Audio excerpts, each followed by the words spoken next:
0 to 1 Peter Thiel. व्यवसाय में हर मौका केवल एक बार आता है।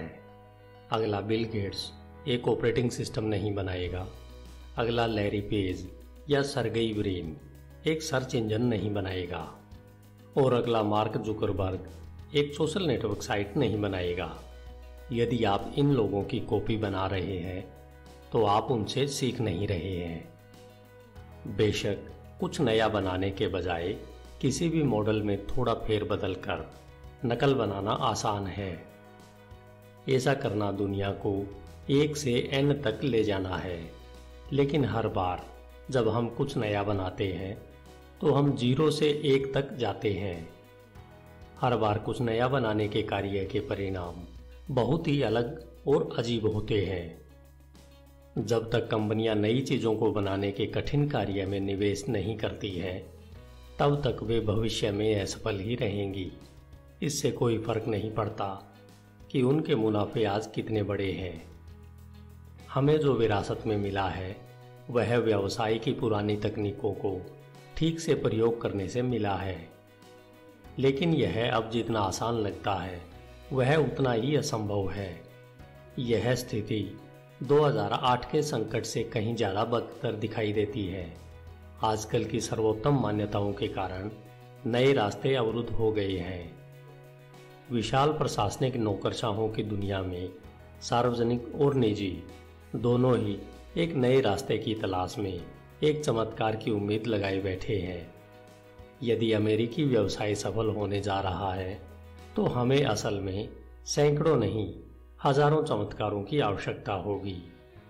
यह एक महत्वपूर्ण तथा निराशाजनक तथ्य है कि मनुष्य अन्य जातियों से ज्यादा चमत्कारों के काम करने की क्षमता बढ़ाने की तकनीक को खोजता रहता है। प्रौद्योगिकी चमत्कारी है क्योंकि यह हमें हमारी मौलिक क्षमताओं को उच्च स्तर तक पहुंचाने के लिए कम से कम करने की अनुमति देती है।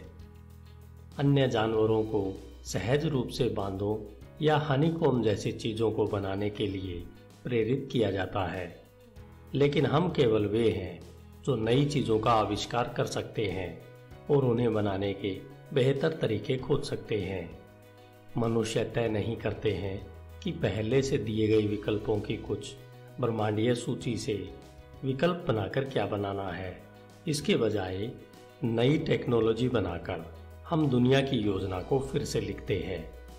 ये प्राथमिक सत्य है जो हम दूसरे ग्रेडर को सिखाते हैं, लेकिन उन्हें ऐसी दुनिया में भूलना आसान है जहां हम जो भी करते हैं वह दोहराया जाता है जो पहले किया गया है। 0 से 1 नई कंपनियों को बनाने वाली कंपनियों को बनाने के बारे में है। यह पेपाल के सह संस्थापक और फिर फेसबुक सैकड़ों स्टार्टअप में निवेशक के रूप में सीखा है। लेकिन जब मैंने कई पैटर्न देखे और उन्हें यहाँ से जोड़ता हूँ तो यह पुस्तक सफलता के लिए कोई सूत्र नहीं देती है। शिक्षण उद्यमिता का विरोधाभास यह है कि ऐसा सूत्र आवश्यक रूप से अस्तित्व में ही नहीं हो सकता, क्योंकि प्रत्येक नवाचार नया और अनूठा है।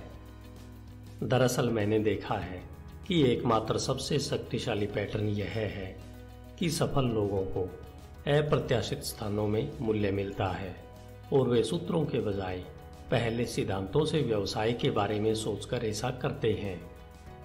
यह पुस्तक स्टार्टअप के बारे में एक कोर्स से उत्पन्न होती है जिसे मैंने 2012 में स्टैनफोर्ड में पढ़ाया था। कॉलेज के कुछ छात्र विशेषताओं में बेहद कुशल बन सकते हैं, लेकिन कई लोग कभी नहीं सीखते कि व्यापक दुनिया में उन कौशल के साथ क्या करना है। कक्षा को पढ़ाने में मेरा प्राथमिक लक्ष्य था कि मेरे छात्रों को अकादमिक विशिष्टताओं द्वारा बनाए गए ट्रैकों से परे व्यापक भविष्य में देखने के लिए मदद करें। उन छात्रों में से एक ब्लैक मास्टर ने विस्तृत कक्षा नोट्स ले लिए जो कैंपस से बहुत दूर फैले हुए थे, और 0 to 1 में मैंने व्यापक दर्शकों के लिए नोट्स संशोधित करने के लिए उनके साथ काम किया है। ऐसा कोई कारण नहीं है कि भविष्य केवल स्टैनफोर्ड या कॉलेज में या सिलिकॉन वैली में ही है।